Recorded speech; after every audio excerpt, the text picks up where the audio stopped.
नमस्कार, मैं रवि एक बार फिर से स्वागत करता हूं आपका अपना YouTube चैनल साइंस गुरु रवि में। गाइज, आप सभी को पता है 1 फरवरी से रेलवे वाले बच्चों के लिए हमने बायोलॉजी का एक स्पेशल बैच स्टार्ट किया था, जिसमें हम आपको बायोलॉजी के प्रीवियस ईयर के क्वेश्चन करवा रहे हैं चैप्टर वाइज। ह्यूमन डिसीज अर्थात मानव रोग, विटामिन और डाइजेस्टिव सिस्टम के प्रीवियस ईयर के क्वेश्चन हम कंप्लीट कर चुके। फिलहाल अभी हम जिस चैप्टर के प्रीवियस ईयर के क्वेश्चन कर रहे हैं उस चैप्टर का नाम है एंडोक्राइन सिस्टम अर्थात अंतःस्रावी तंत्र। तो सबसे पहले तो आप चैप्टर का नाम लिख लीजिए, एंडोक्राइन सिस्टम अर्थात अंतःस्रावी तंत्र। और इस चैप्टर के भैया हम 2 क्वेश्चन कंप्लीट कर चुके हैं। पिछली क्लास में इसके 2 ही क्वेश्चन हुए थे। क्लास थोड़ी छोटी थी, लगभग 30 मिनट की क्लास थी। आज हम स्टार्ट करने वाले हैं क्वेश्चन नंबर 3 से।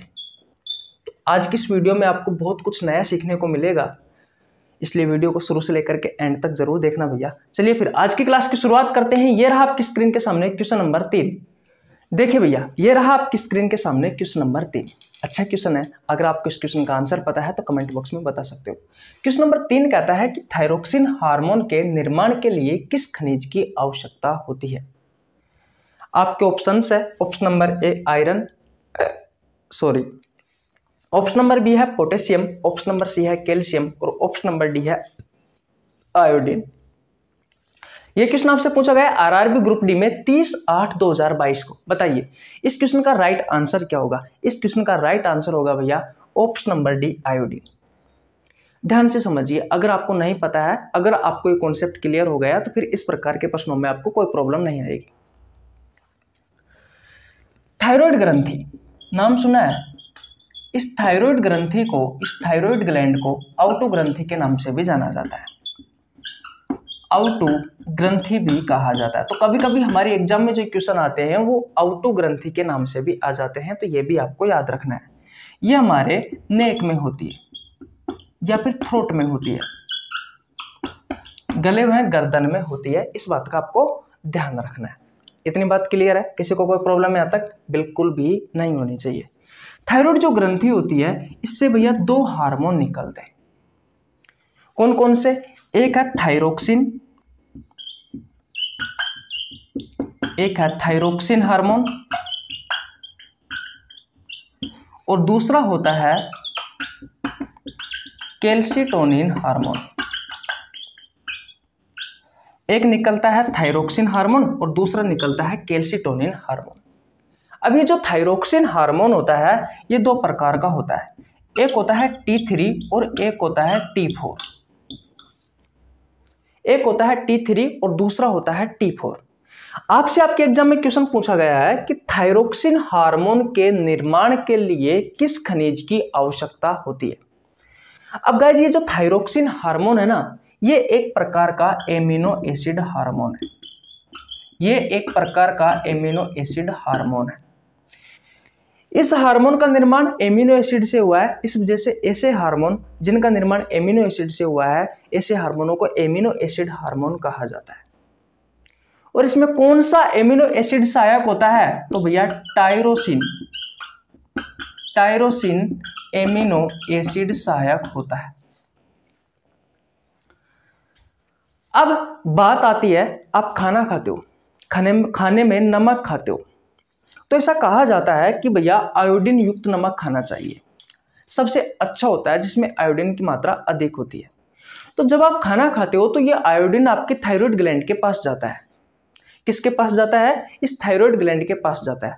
और ये जो आयोडीन होता है भैया, ये थायरोक्सिन हार्मोन के निर्माण में सहायक होता है। कैसे? जब भैया 3 मॉलिक्यूल किसके?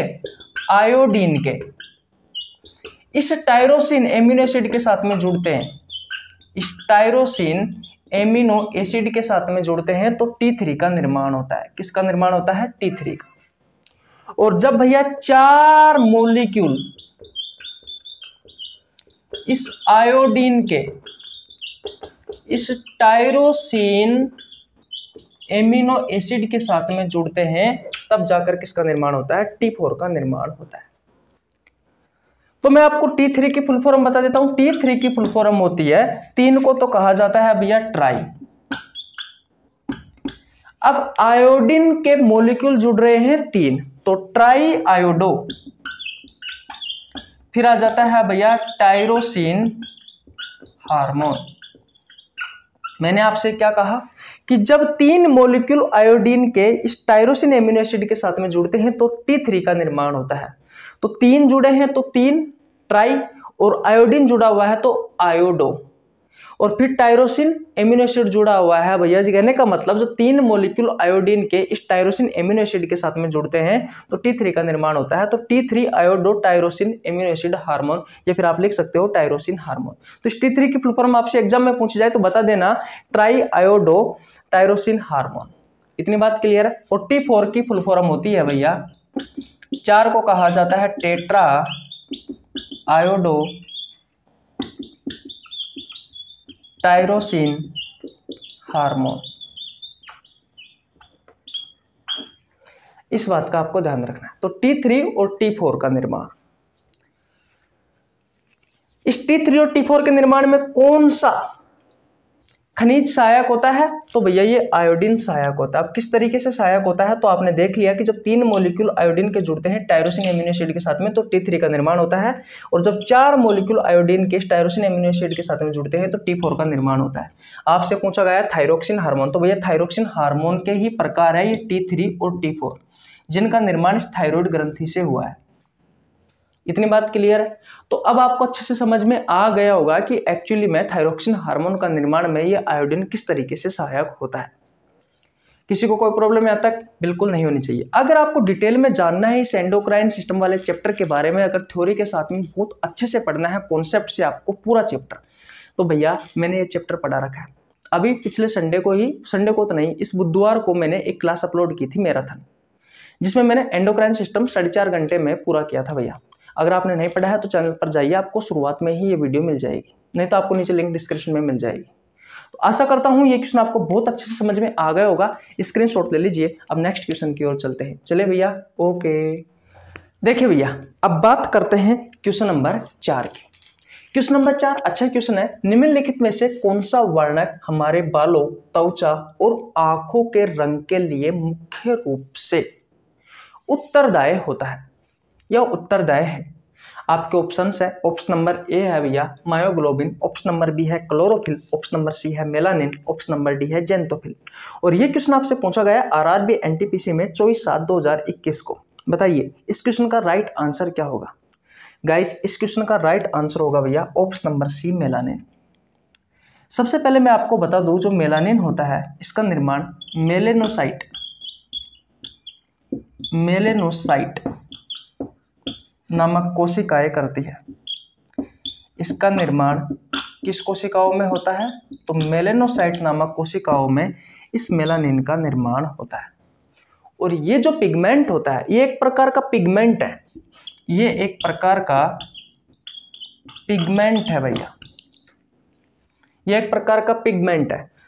और याद रखना, जब कभी भी पिगमेंट के बारे में सुने आप, जब कभी भी आप वर्णक के बारे में सुने तो समझ लेना कि पिगमेंट जो होता है, वर्णक जो होता है, वो किसी न किसी चीज को रंग देने के लिए उत्तरदायी होता है। जैसे कि आपने हीमोग्लोबिन के बारे में सुना होगा। हीमोग्लोबिन हमारे ब्लड को लाल रंग देने में सहायक होता है। हीमोग्लोबिन क्या है? एक प्रकार का वर्णक ही है भैया।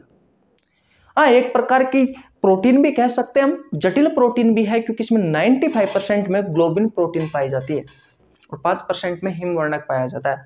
तो कह सकते हैं कि जो हीमोग्लोबिन है वो एक प्रकार का वर्णक भी है और एक प्रकार की प्रोटीन भी है, लेकिन ब्लड को लाल रंग देने का कार्य कर रहा है आपका हीमोग्लोबिन, इस वजह से उसे वर्णक के रूप में भी जाना जाता है। तो ठीक वैसे ही ये जो मेलानिन पिगमेंट है एक प्रकार का, जो आपकी बालों के रंग के लिए उत्तरदायी होता है, आपकी त्वचा जो स्किन होती है उसके लिए उत्तरदायी होता है, आपकी आंखों के रंग के लिए उत्तरदायी होता है। और इसका निर्माण कौन सी कोशिकाओं में होता है? मेलेनोसाइट नामक कोशिकाएं होती है, ये इसका निर्माण करती है। याद रखना, ये जो मेलानिन है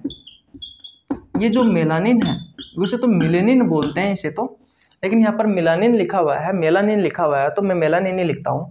जब इसकी मात्रा अधिक हो गई, जब हमारे स्किन में इस मेलानिन पिगमेंट की मात्रा अधिक हो जाती है तो भैया आपकी जो त्वचा है ना, उस त्वचा का रंग काला हो जाता है, थोड़ा डार्क हो जाता है। और भैया ये मेलानिन की मात्रा अगर कम बनी, अगर ये मेलानिन पिगमेंट कम बना तो भैया आपकी जो त्वचा का रंग है वो गोरा होगा, यानी थोड़ा वाइट वाइट होगा। इस बात का आपको ध्यान रखना है। अब आपको ये समझ में आ गया होगा कि जब मेलानिन की मात्रा अधिक होती है, यानी कि ये मेलानिन पिगमेंट जब ज़्यादा बनता है तो आपकी त्वचा का रंग काला हो जाता है, और जब ये मेलानिन पिगमेंट कम बनता है तो आपकी त्वचा का जो रंग होता है वो थोड़ा गोरा हो जाता है। याद रखना, प्रकाश में ये जो पिगमेंट है, ये जो मेलानिन है, ये अधिक बनता है भैया। ये प्रकाश में ये मेलानिन जो पिगमेंट होता है ये अधिक बनता है। इतनी बात क्लियर है। और जब मेलानिन पिगमेंट, ये मेलानिन जो वर्णक होता है, जब ये अधिक बनेगा तो आपकी त्वचा डार्क हो जाएगी, थोड़ी काली काली हो जाएगी। और भैया अगर ये पिगमेंट कम बना तो आपकी त्वचा का रंग थोड़ा गोरा हो जाएगा। इतनी बात समझ में आ गई? किसी को कोई प्रॉब्लम आता है? बिल्कुल नहीं होनी चाहिए। अगर आपसे क्वेश्चन पूछे कि ये जो मेलानिन पिगमेंट है इसे कंट्रोल करने का कार्य कौन सा हार्मोन करता है, तो पीनियल बॉडी जो ग्लैंड होती है, पीनियल बॉडी ग्लैंड, और ये जो ग्रंथि होती है ना, पीनियल का एक ग्रंथि, ये हमारे ब्रेन में होती है, और इससे एक हार्मोन निकलता है मेलेटोनिन हार्मोन, मेलेटोनिन हार्मोन। और ये जो मेलेटोनिन हार्मोन होता है ना भैया, ये मेलेटोनिन हार्मोन इस पिगमेंट को नियंत्रित करता है। किस पिगमेंट को? इस मेलेनिन पिगमेंट को कंट्रोल करता है, नियंत्रित करता है। ये हमारे त्वचा के रंग को उदासीन बनाए रखने का काम करता है। ना तो ये मेलेनिन की मात्रा ज़्यादा होने देता है और ना ही कम होने देता है। मैंने जैसा कि कहा कि ये कंट्रोल करता है हमारी त्वचा के रंग को। तो अगर आपसे आपके एग्जाम में क्वेश्चन पूछा जाए कि हमारी त्वचा के रंग को कंट्रोल करने का कार्य या त्वचा के रंग को उदासीन बनाए रखने का कार्य कौन सा हार्मोन करता है, तो भैया ये बता देना, मेलेटोनिन हार्मोन करता है। क्योंकि ये जो कंट्रोल करता है, इस पिगमेंट पर कंट्रोल करता है जो आपकी त्वचा, बाल और आंखों के रंग के लिए उत्तरदायी होता है। किसी को कोई प्रॉब्लम है तक? बिल्कुल नहीं होनी चाहिए। तो आशा करता हूँ ये क्वेश्चन आपको समझ में आ गया होगा। स्क्रीनशॉट ले लीजिए। नेक्स्ट क्वेश्चन की ओर चलते हैं। चले भैया, ओके। देखिए भैया, अब बात करते हैं क्वेश्चन नंबर 5 की। इस क्वेश्चन नंबर 5 में मैं आपको जो जानकारी देने वाला हूँ वो बहुत ज़्यादा इंपॉर्टेंट है, और यहाँ से रेलवे में बहुत सारे क्वेश्चन पूछे गए हैं भैया, इसलिए ध्यान से समझ लेना। आप सभी को पता है मैं जो भी क्वेश्चन करवाता हूँ वो बहुत अच्छे से कॉन्सेप्ट के साथ में करवाता हूँ, ताकि आपका कोई भी डाउट ना रहे। क्वेश्चन नंबर 5 कहता है कि कौन सा हार्मोन युवा अवस्था के समय लड़कों में दिखाई देने वाली उपस्थिति में बदलाव लाता है। आपके ऑप्शंस है, option number A prolactin hormone, option number B है oestrogen hormone, option number C है टेस्टोस्टेरोन हार्मोन, और ऑप्शन नंबर डी है कोई नहीं। यह क्वेश्चन आपसे आरआरबी ग्रुप डी में पूछा गया है 31/10/2018 को। बताइए इस क्वेश्चन का राइट आंसर क्या होगा? इस क्वेश्चन का राइट आंसर होगा भैया option number C, testosterone hormone. देखिए, एक ग्रंथि होती है भैया एंडोक्राइन ग्लैंड्स, गोनेड्स ग्लैंड, यानी कि लैंगिक प्रजनन ग्रंथि। और ये जो लैंगिक जनन ग्रंथि या लैंगिक जो प्रजनन ग्रंथि होती है, ये हमारी आंतों के नीचे होती है, तो साइंस में लिखा जाता है बिलो इंटेस्टाइन। इसका मतलब होता है आपकी आंतों के नीचे। अब ये दो प्रकार की होती है, मेल में अलग होती है और भैया फीमेल में अलग होती है। मेल में जो होगी वो होगी भैया मेल गोनेड्स, और फीमेल में होगी वो होगी भैया फीमेल गोनेड्स। नर लैंगिक जनन ग्रंथि हिंदी में कहा जाता है, फीमेल गोनेड्स को हिंदी में कहा जाता है मादा लैंगिक जनन ग्रंथि। अब कौन सी है? तो टेस्टिस है भैया। टेस्टिस को हिंदी में कहा जाता है वर्षण। और फीमेल गोनेड्स मादा लैंगिक जनन ग्रंथि कौन सी है? तो ओवरी है भैया, जिसे कहा जाता है अंडाशय। इसमें शुक्राणु का निर्माण होता है, इसमें अंडाणु का निर्माण होता है। ये भी एक जोड़ी होती है, वो भी एक जोड़ी होती है, लेकिन यहाँ से क्वेश्चन नहीं पूछे जाते। क्वेश्चन पूछा जाता है कि इससे कौन सा हार्मोन निकलता है। तो इससे निकलता है भैया टेस्टोस्टेरोन हार्मोन, और इस टेस्टोस्टेरोन हार्मोन को नर हार्मोन भी कहा जाता है। क्या कहा जाता है? नर हार्मोन भी कहा जाता है। और इस ओवरी से दो हार्मोन निकलते हैं, एक निकलता है भैया एस्ट्रोजन हार्मोन, एस्ट्रोजन हार्मोन, और दूसरा निकलता है प्रोजेस्टेरोन हार्मोन, प्रोजेस्टेरोन हार्मोन। एक निकलता है एस्ट्रोजन हार्मोन और दूसरा निकलता है प्रोजेस्टेरोन हार्मोन। तो मादा हार्मोन कहा जाता है भैया इस एस्ट्रोजन हार्मोन को, मादा हार्मोन। तो अगर आपसे क्वेश्चन पूछे कि नर हार्मोन कौन सा है, तो राइट आंसर बता देना टेस्टोस्टेरोन हार्मोन है। और मादा हार्मोन कौन सा है, तो भैया मादा हार्मोन है एस्ट्रोजन हार्मोन। प्रेगनेंसी हार्मोन के बारे में पूछा जाए, गर्भधारण हार्मोन के बारे में पूछा जाए, तो बता देना प्रोजेस्टेरोन हार्मोन है। अब आपसे ये जो क्वेश्चन पूछा गया है, ये पूछा गया है कि कौन सा हार्मोन युवावस्था के समय लड़कों में दिखाई देने वाली उपस्थिति में बदलाव लाता है। युवावस्था में यानी कि किशोर अवस्था के बारे में बात कर रहा है कि किशोर अवस्था के समय हमारे शरीर में जो बदलाव आते हैं वो कौन सा हार्मोन लाता है। आपसे सिंपल भाषा में ये क्वेश्चन कह रहा है, तो कौन सा हार्मोन लाता है भैया? ये टेस्टोस्टेरोन हार्मोन लाता है। टेस्टोस्टेरोन हार्मोन जो होता है वो किशोर अवस्था के समय अधिक निकलता है, और ये किशोर अवस्था के समय नर के जो प्रजनन अंग होते हैं, जो रिप्रोडक्टिव ऑर्गन होते हैं, उनकी ग्रोथ करवाता है। पहला काम तो ये, इसका पहला काम क्या है? जो प्रजनन अंग होते हैं नर में, उनकी ग्रोथ करवाएगा। दूसरा बदलाव क्या क्या आते हैं? दाढ़ी मूंछ का आना, आवाज का भारी होना, बाइसेप्स व ट्राइसेप्स का बनना, यह किशोर अवस्था के समय लड़कों में ये परिवर्तन आता है भैया। तो ये सब कार्य कौन कर रहा है? ये सब कार्य कर रहा है भैया टेस्टोस्टेरोन हार्मोन, जिसे नर हार्मोन भी कहा जाता है। इन्होंने हमारे जो प्रजनन अंग है लड़कों के, उनकी ग्रोथ करवाई, और इसी हार्मोन के कारण भैया दाढ़ी मूंछ आई, आवाज भारीपन हुआ, आवाज का भारीपन, और भैया बाइसेप्स और ट्राइसेप्स बनने लगे। इधर बात करें एस्ट्रोजन के बारे में, ध्यान रखना अगला जो क्वेश्चन पूछा गया है वो एस्ट्रोजन हार्मोन से संबंधित ही पूछा गया है। इस एस्ट्रोजन हार्मोन को मादा हार्मोन भी कहा जाता है। इस एस्ट्रोजन हार्मोन को मादा हार्मोन भी कहा जाता है। यह हार्मोन सबसे पहले क्या करता है? लड़की के जो प्रजनन अंग होते हैं उनकी ग्रोथ करवाता है। यह हार्मोन लड़की में प्रजनन अंगों की ग्रोथ करवाता है भैया। किशोर अवस्था के समय ही यह हार्मोन ज्यादा निकलता है लड़कियों में, एस्ट्रोजन हार्मोन, जो लड़की के जो प्रजनन अंग होते हैं, जो रिप्रोडक्टिव ऑर्गन होते हैं, उनकी ग्रोथ करवाता है। इसके अलावा और लड़कियों में किशोर अवस्था के समय क्या क्या परिवर्तन आता है? जैसे कि आवाज का पतली होना, आवाज का पतली होना, और जो महत्वपूर्ण इंपॉर्टेंट बदलाव है वो ये है कि जो मेंस्ट्रुअल साइकिल होता है, जो मासिक धर्म चक्र होता है, वो स्टार्ट हो जाता है भैया। तो ये सब काम करता है आपका एस्ट्रोजन हार्मोन। जो प्रोजेस्टेरोन हार्मोन है, इसे प्रेगनेंसी हार्मोन कहा जाता है, गर्भधारण हार्मोन कहा जाता है, क्योंकि प्रेगनेंसी के समय निकलता है। इतना याद कर लीजिए। तो अब आपको अच्छे से समझ में आ गया होगा। क्वेश्चन पूछा गया है कि कौन सा हार्मोन युवा अवस्था के समय लड़कों में, लड़कों की बात कर रहा है, लड़कों में एक ही हार्मोन है भैया टेस्टोस्टेरोन हार्मोन, लड़कियों में दो हार्मोन है, एस्ट्रोजन और प्रोजेस्टेरोन। तो जब भी लड़कों की बात की जाए और हार्मोन के बारे में पूछा जाए तो टेस्टोस्टेरोन बता देना भैया।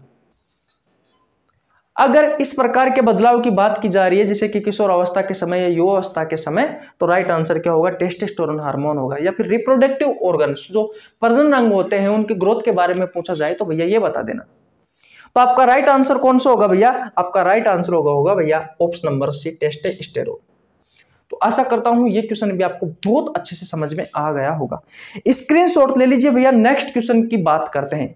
क्या स्क्रीनशॉट ले लिया आपने? ओके भैया, देखिए भैया, ये रहा आपके स्क्रीन के सामने क्वेश्चन नंबर 6। क्वेश्चन नंबर 6 कहता है कि एस्ट्रोजन का मूल कार्य क्या है? ये आपके ऑप्शंस है। ऑप्शन नंबर ए कहता है कि मासिक धर्मचक्र को विनियमित करने के लिए। ऑप्शन नंबर बी कहता है कि पुरुष प्रजनन ऊतकों में विनियमित करने के लिए।